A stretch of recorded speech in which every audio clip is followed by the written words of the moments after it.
Vou falar uma parada muito honesta para vocês.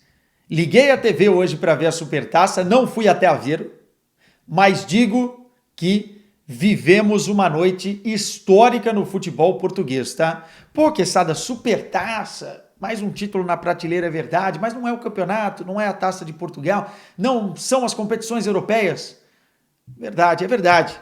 Mas da forma que foi, no contexto e no momento das duas equipes, que vitória para o Futebol Clube do Porto. De virada, hein? 4-3. Estava perdendo por 3-0 até os 25 minutos do primeiro tempo e foi buscar no coração e na estratégia, porque o plano A não deu certo, conseguiu corrigir e no plano B do jovem técnico Vitor Bruno conseguiu buscar essa reviravolta no placar.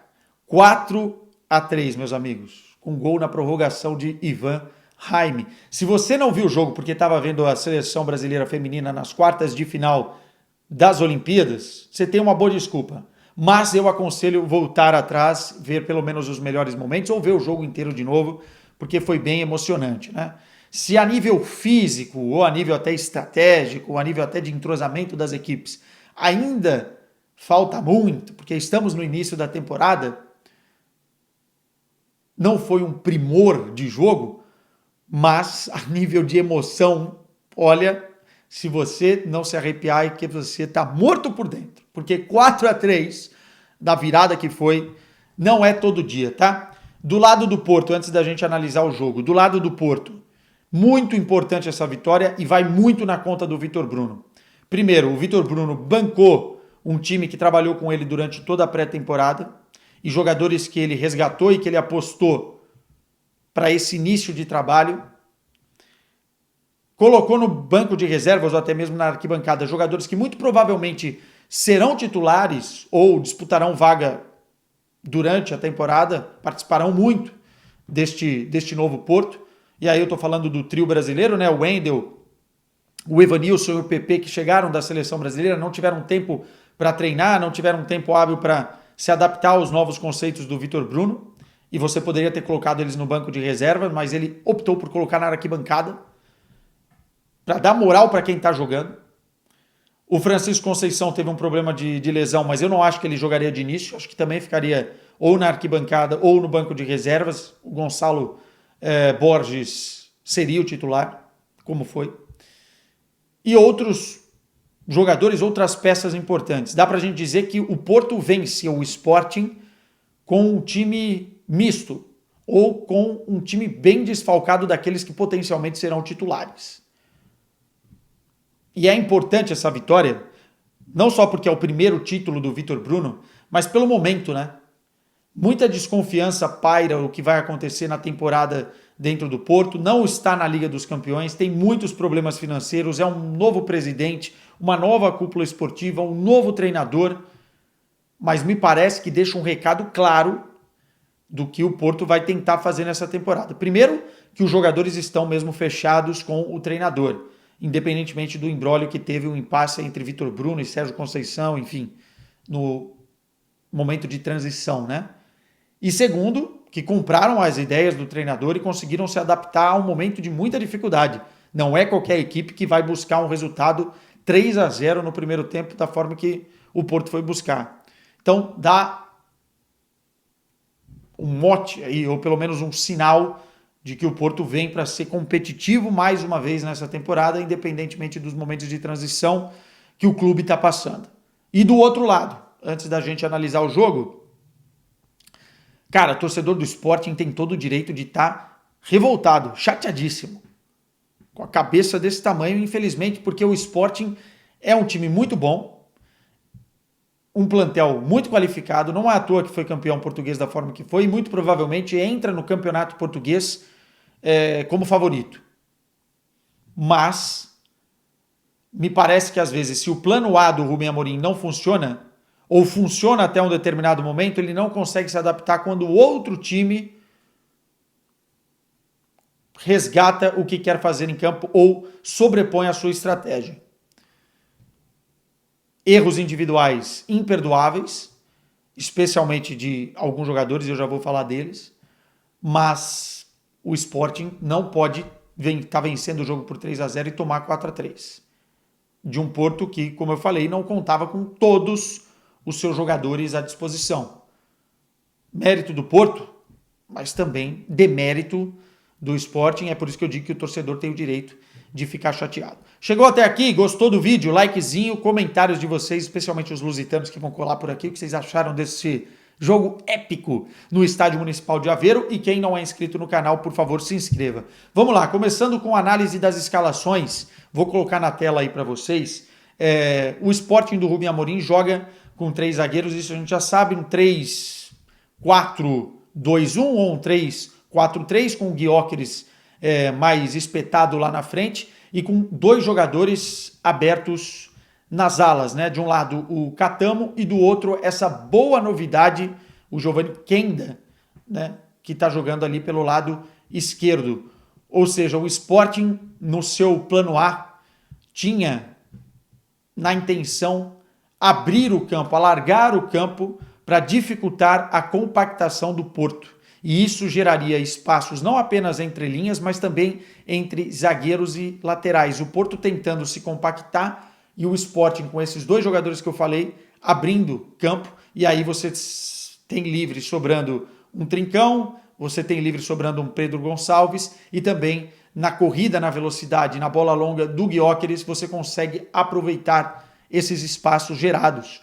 Esse foi o plano do Rubem Amorim e deu muito certo porque o Porto entrou muito mal também. Teve erros individuais, mas o Porto entrou coletivamente dando muita margem, muito espaço, muito por conta dessa estratégia sportinguista. E os 2 primeiros gols acontecem nos primeiros 10 minutos. Né? Primeiro, o Pote consegue, num escanteio, ter muita liberdade para jogar essa bola na área. O Gonçalo Inácio cabeceia, uma falha de marcação, tanto na pressão ao portador da bola, quanto depois no posicionamento dentro da área do Porto. E depois, o segundo gol é uma arrancada fantástica do Gyökeres entre o lateral direito e o zagueiro Zé Pedro do Porto, em que o Gyökeres mostra por que ele é tão diferente, né?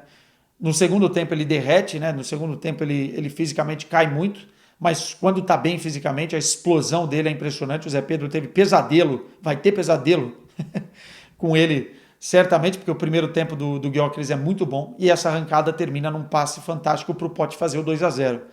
Aí o Porto desaba, parece, e o Sporting continua pressionando. Tem mais uma outra oportunidade e faz o 3-0 em mais um espaço aproveitado pelo Gyökeres pela esquerda, cruzamento na área, e o Kenda fazendo ali pela direita o 3-0.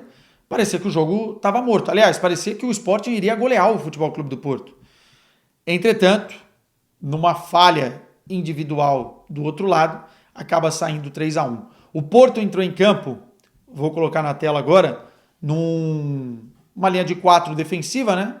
2 laterais, 2 zagueiros, 2 volantes, já era de praxe, esperado pelo que a gente estava vendo na pré-temporada, com uma linha de 3 logo na sequência, com o Nico Gonçalves jogando basicamente como um cara atrás do último homem, né? Atrás do centroavante, para ser o homem da entrelinha, do último passe, enfim, ele tem qualidade no remate também para isso, e com o Namazo lá na frente. Então foi um 4-2-3-1, Gonçalo Borges pelo lado, onde costuma jogar o Francisco Conceição, e o Galeno do outro lado.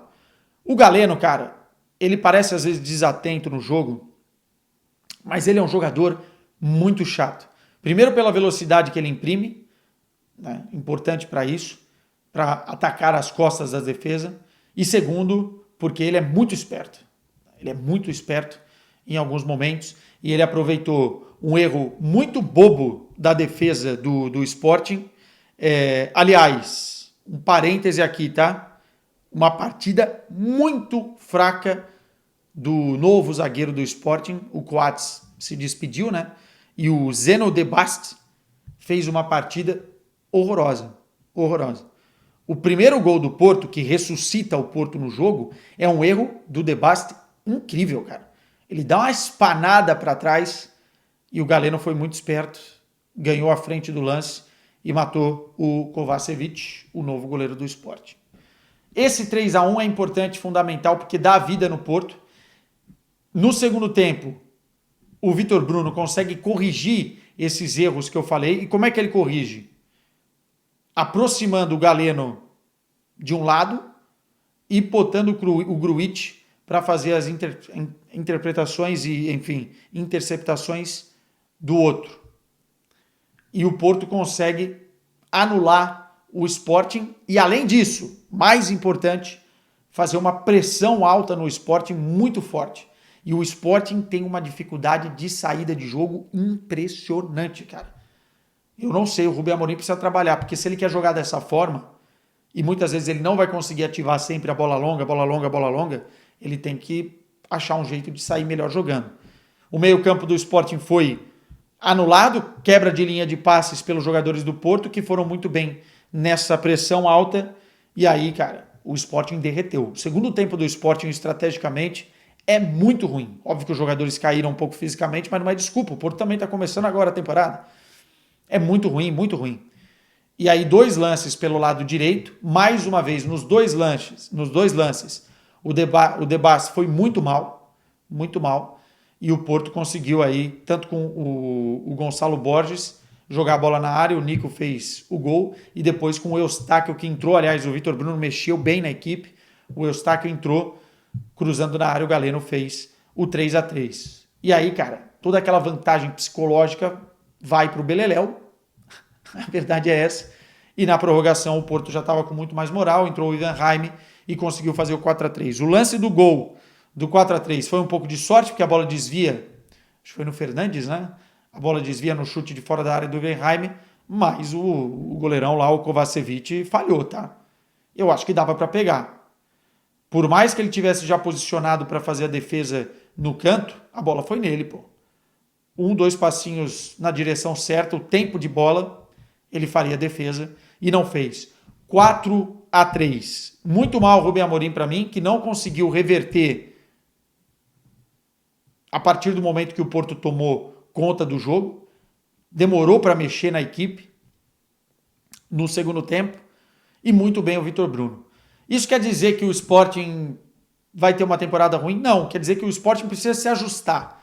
Tem gente chegando agora, o time tem algumas mexidas importantes na sua espinha dorsal, tem plantel para conseguir fazer uma grande temporada, não só a nível do Campeonato Português, mas a nível também da competição europeia. O Sporting vai jogar a Liga dos Campeões. E o Porto fica com uma sinalização de que vai dar luta, né, nessa temporada. E que bom se tivermos os grandes bem e uma disputa interessante no Tugão. Meus queridos, beijo para vocês. O Porto termina este sábado como campeão da Supertaça. Tchau.